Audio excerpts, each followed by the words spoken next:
ఆ బ్రహ్మాదులు కూడా శంకరుడి యొక్క పాదముల అడుగున ఉన్నటువంటి రేణువులు తీసుకుని తల మీద చల్లుకుంటున్నారు కదా. అంతేకాని ఆయన శ్మశానంలో ఉన్నాడు అంటున్నారా? ఆయన ఎందుకుంటున్నాడో ఏమిటో తెలిసున్న వాళ్ళు కాబట్టి ఆయన్ని పూజ చేస్తున్నారు. నువ్వెందుకు పెద్ద తెలిసున్న వాళ్ళ శంకరుణ్ణి విమర్శించి మాట్లాడుతున్నావు? నీకు తెలిసి శంకరుణ్ణి అవమానించాలని ప్రయత్నిస్తున్నావు. అది ఆయనకి అవమానం కాదు. కానీ ఒక్కటి మాత్రం నిజం, భవోనహోద్వేష్టి శివం శివేతరః. శివుడు అంటే మంగళప్రదుడు. పరమమంగళప్రదుడై లోకములకు మంగళములు చేసేటటువంటి శివుణ్ణి ద్వేషించినటువంటి కారణం చేత నీకు అమంగళం జరుగుతుంది.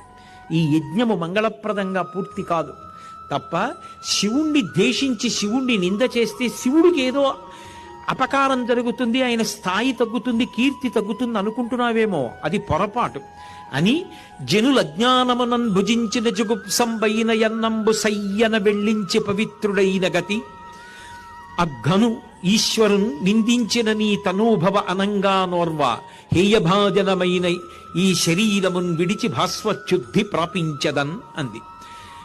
ఇక పైన నేను ఎక్కడికైనా వెడితే దాక్షాయణి దాక్షాయణి అంటారు. నా భర్త అయినటువంటి శివుణ్ణి నింద చేసినటువంటి నీ కుమార్తెగా పిలవబడడం నాకు ఇష్టం ఉండదు.